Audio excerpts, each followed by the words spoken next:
Alright, it is time to film one of my favorite videos of the quarter. It is my series wrap-up TBR video, so I talk about all the series I've read in the previous season and what I hope to continue, get to prioritize in the upcoming, so my summer series TBR. And this is my first video at my new place. If you maybe have been following my channel but missed my bookshelf reorganization tour, the background's a little different. So I'll have that video down below if you're curious. Also, still just getting used to the new sounds of the area, and right now you can't see him, but I have a cat in my lap because the minute I tried to start filming this earlier, he started yelling, so hopefully he will behave during this video. And we'll first start off with the series that I have finished, with one caveat of that I'm in the middle of the last book in that series right now, so I will for sure finish it, and I'm just including it in my spring series finish TBR. And the first one, though, definitely finished. Have a series should you read. Have been yelling about it all season long. Chorus of Dragons by Jen Lyons. I love this series so much. Okay? It's perfect for me. I totally get why it doesn't work for some people. There are decisions made in narrative structure and technique that are just not going to work for some people and will work great for others. And I love the characters. It was a fun time. It got me through some of my mental health dark moments, and yeah, I think I read that entire 5-book epic fantasy series in like 2.5 months.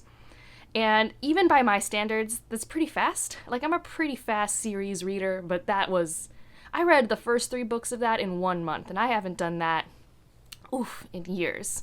And another one I finished is the Queens of Renthia series, so I finished with Queen of Sorrows, was the one I had to finish this spring, and that was lovely. I don't think it's my favorite of the series, but it's still, like, I need to read more Sarah Beth Durst when I'm in the mood for some cozy, escapist, plot-based fantasy. I just don't find many authors that do that really well for me. She's one of them, and so is Robert Jackson Bennett, so it was a great time. I don't have a review for that, but just know that if you want short, plot-based, cozy fantasy for adults, I would really recommend trying it out, especially if you're slumpy at any point. It's a really solid time.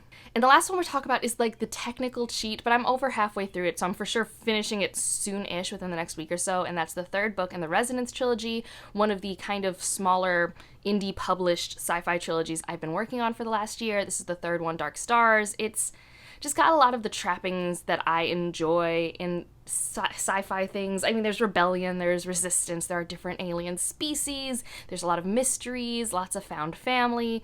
It's not groundbreaking in any particular element, but I'm loving how it's using a lot of tropes that I like. It has a writing style I really enjoy, and the audiobook has been perfect for what my brain wants right now. So those are all the things I've finished. Now, the things that I've caught up on, basically this is also technically a cheat, but I'm also in the middle of this, and this is The Alchemist Journals by Shauna McGuire, and that includes the middle grade books, the Up and Under books by A. Deborah Baker, so I'm putting all of those in one section. I'm in the middle of Seasonal Fears at this very moment of filming, but should have that done in the next couple days, and I've read Middle Game, Under the Woodward Wall, and the one with the seas. So I've read basically everything in that series, so I'm considering that caught up, and the list of things that I've continued is not bad, which is good, because sometimes the list of things started can get out of hand. But continued, I've read books 2 and 3 in the Side Changeling series. Yes, Putao. If you ever hear him, he's just he's just right down here needing to be the biggest baby right now. But I've read books 2 and 3 in the Side Changeling, and I think I have a weird, unpopular, or maybe not normal opinion of loving book 2. Like, book 2 is my favorite so far. And I really liked book 3 as well, and these have been great audiobooks when I just need to read a book in a day while doing something else. Book 2 I read while driving across Ohio, and the book 3 I read while doing a jigsaw puzzle. Like, really great escapist reads. They're odd. They sneak up on me, where I'm not super interested in the plot or connected to the characters at the start, but I somehow find them completely compulsible and, like, I can't put them down. So it's definitely one of those longer series that I'm enjoying reading that has, like, those shorter books. And the world's really cool. I really like the sci-fi world with these telekinesis powers. We have the shape changers. It's really scratching a lot of those itches for me. So thank you, Mara, for putting it on my radar. I also have continued Realm of the Elderlings. So I've read the novella, The Willful Princess and the Piebald Prince, which I highly recommend, and I'm currently right now halfway through Fool's Errand, which is the first book in Tawny Man.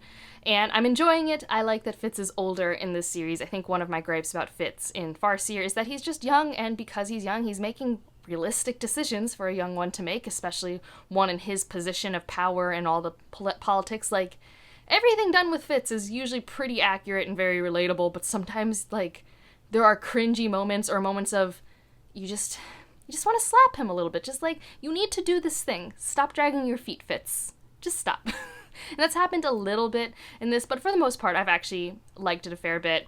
It's definitely not very plot-driven. It's very different from Live Ship coming back to a Fitz and the Fool trilogy, but it's been a good time. And I have continued with the one Wheel of Time book I set for myself in the spring, and that was A New Spring, which I did not plan, but it worked out, and that's my favorite Wheel of Time book. I really liked that he was, constrained by the fact that it was a prequel, because he really couldn't meander that much.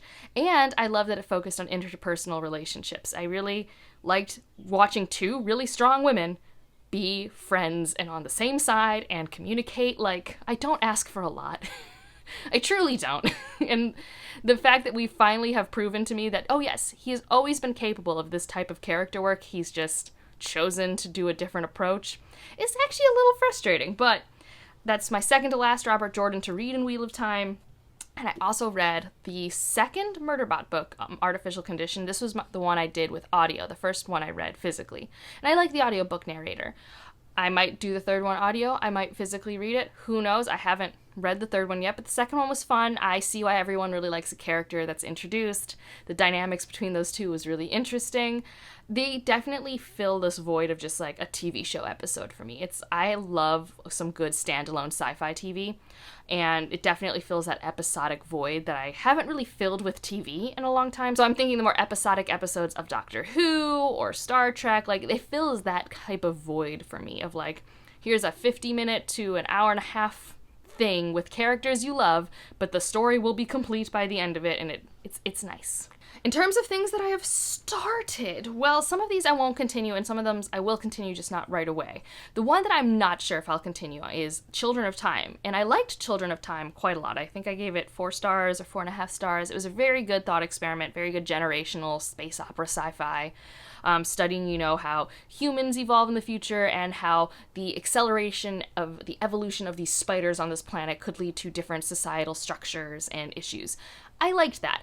I don't think I need more of that right now. Like, I thought it was a pretty good clinical thought experiment, and I got what I wanted from it, but I don't think I need more, and I do think Children of Ruin is much of the same. I know the third book's coming out, so if I hear, like, rave reviews about the third one and how, like, we need to keep going, maybe I'll continue.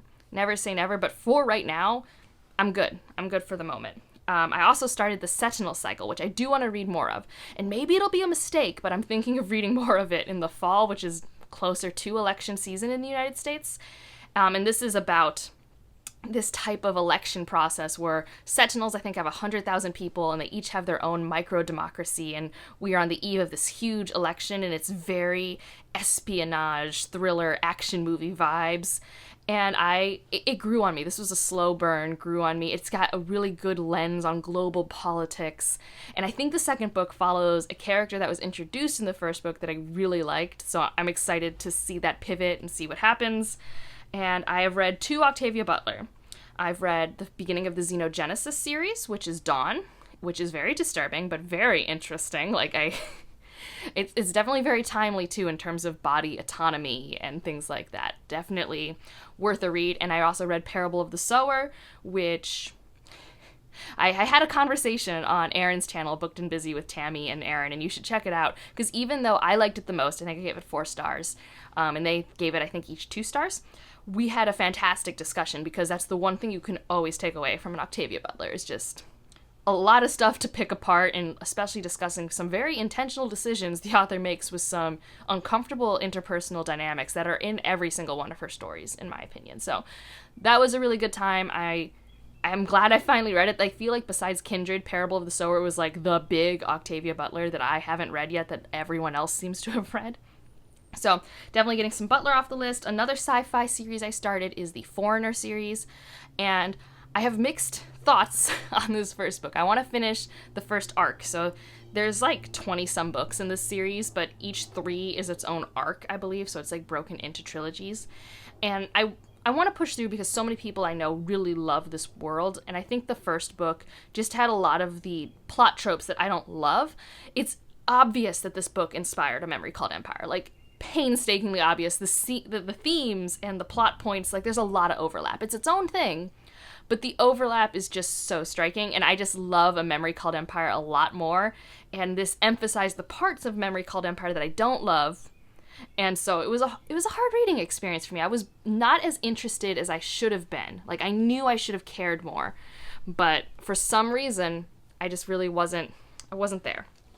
And then the last series that I've started is The Dandelion Dynasty by Ken Liu, and I read The Grace of Kings. I think I'm going to work on a standalone review for The Grace of Kings so people can know my thoughts, because I've read a lot of Ken Liu at this point, with The Dandelion Dynasty being the last work of his that I get to read that's not translated. And I really appreciate it. It's not like a favorite of all time, but my respect for it. And I did find it engaging, and I think I was in a reading headspace that was pretty good at the time for picking up this kind of slow, chunky, piecemeal, epic, I don't know, historical.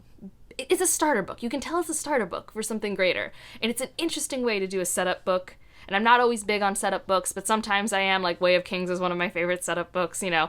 So I'm curious. It was definitely an interesting experience. I know Wall of Storm always gets so many hyped reviews, so I'm excited to maybe prioritize that soon. And we'll now talk about it. So that was the wrap-up. All of the things that I've read.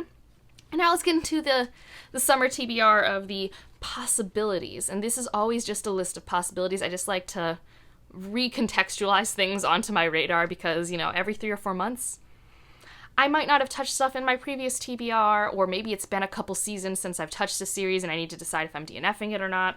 Now, the first one on this list has been on the list before, and I really need to prioritize it. My mental health has just not been there, and that's Bonehunters by Steven Erikson, Book 6, and Malazan. I need to get into it. I've read the first couple chapters, but my issue has just been it's hard to read even when I'm in the best of mental health spaces, so I just need to prioritize it, get it on the TBR some months, and actually just sit down and read a chapter of it a day, which is a lot of work, because a Malazan chapter is like an hour to 2 hours of reading. So I just need to really prioritize that more.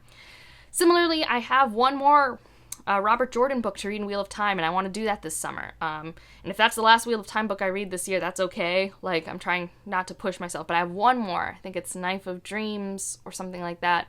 And so probably near the end of summer, I'll be picking that up with Stephanie.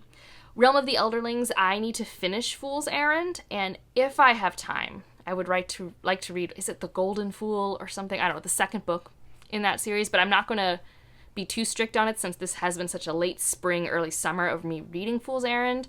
But by the end of the year, I'd like to finish this series, so that means I really should be picking up one a season so I can get there.